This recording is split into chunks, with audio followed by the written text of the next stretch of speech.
നമസ്കാരം, പ്രവാസി മലയാളിയിലേക്ക് ഏവർക്കും സ്വാഗതം. സൗദി പല മേഖലകളിലും സ്വദേശവൽക്കരണം ശക്തമാക്കിയതോടെ കുവൈറ്റും ഇതിനു പിന്നാലെ സ്വദേശവൽക്കരണവുമായി മുന്നോട്ട് വന്നിരുന്നു. എന്നാൽ ഏറ്റവും കൂടുതൽ മേഖലകളിൽ സ്വദേശവൽക്കരണം ശക്തമാക്കിയത് ഒമാനായിരുന്നു. ഇപ്പോൾ വീണ്ടും മലയാളികൾക്ക് തിരിച്ചടിയുമായി ഒമാൻ രംഗത്തെത്തിയിരിക്കുകയാണ്. വീണ്ടും വിസ വിലക്കുമായാണ് ഒമാൻ രംഗത്തെത്തിയിരിക്കുന്നത്. മലയാളികൾ ഉൾപ്പെടെയുള്ള വിദേശികൾ ജോലി ചെയ്യുന്ന വാട്ടർ ട്രക്ക് ഡ്രൈവർമാരായി ഇനി വിദേശികൾക്ക് വിസ ലഭിക്കില്ല എന്ന തീരുമാനമാണ് ഒമാൻ കൈക്കൊണ്ടിരിക്കുന്നത്.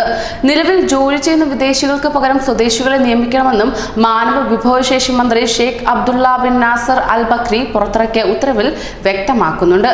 സെയിൽസ് റെപ്രസെന്റേറ്റീവ് അഥവാ സെയിൽസ് പ്രൊമോട്ടർ, പർച്ചേസ് റെപ്രസെന്റേറ്റീവ് വിസകൾക്ക് വിലക്കേർപ്പെടുത്തി ദിവസങ്ങൾ കഴിയും മുമ്പാണ് മറ്റൊരു മേഖല കൂടി സ്വദേശികൾക്ക് മാത്രമായി മന്ത്രാലയം പരിമിതപ്പെടുത്തിയിരിക്കുന്നത്. സ്വദേശികൾ കൂടുതൽ തൊഴിൽ ലഭ്യമാക്കുന്നതിന് ലക്ഷ്യമിട്ട് കർശന നയങ്ങളാണ് ഒമാൻ നടപ്പാക്കി വരുന്നത്. സെയിൽസ്, മാർക്കറ്റിംഗ്, നിർമ്മാണ തൊഴിലാളികൾ, ക്ലീനർമാർ, ആശാരി തുടങ്ങി വിവിധ വിഭാഗങ്ങളിൽ 2013 അവസാനം മുതൽ താൽക്കാലിക വിസ നിരോധനം ഏർപ്പെടുത്തിയിട്ടുണ്ട്. ഇത് ഓരോ 6 മാസം കൂടുന്തോറും പുതുക്കി വരികയുമാണ്.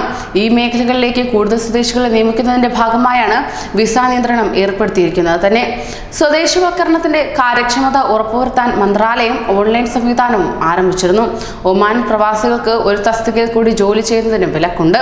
വെള്ളം കൊണ്ടുപോകുന്ന ട്രക്കിൽ ഡ്രൈവറായി ഇനി പ്രവാസികൾക്ക് ജോലി ചെയ്യാനാകില്ലെന്നാണ് മാനവ വിഭവശേഷി മന്ത്രാലയം അറിയിച്ചുകൊണ്ട് കുറിപ്പ് രംഗത്തേക്ക് വന്നത്.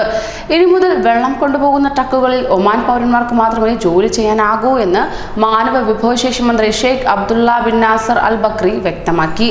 ഇപ്പോൾ ജോലിയുള്ള പ്രവാസികൾക്ക് ഈ തസ്തികയിൽ തുടരാവുന്ന അവസാന തീയതി 2020 ഏപ്രിൽ 30 നാഷണൽ എംപ്ലോയ്മെന്റ് സെന്റർ വഴി തദ്ദേശീയർക്ക് ജോലി നൽകുമെന്നും മാനവ വിഭവശേഷി മന്ത്രാലയം പുറത്തിറക്കിയ പ്രസ്താവനയിൽ വ്യക്തമാക്കുന്നു. കൂടുതൽ പ്രവാസി വാർത്തകൾക്കായി ഈ ചാനൽ സബ്സ്ക്രൈബ് ചെയ്യൂ.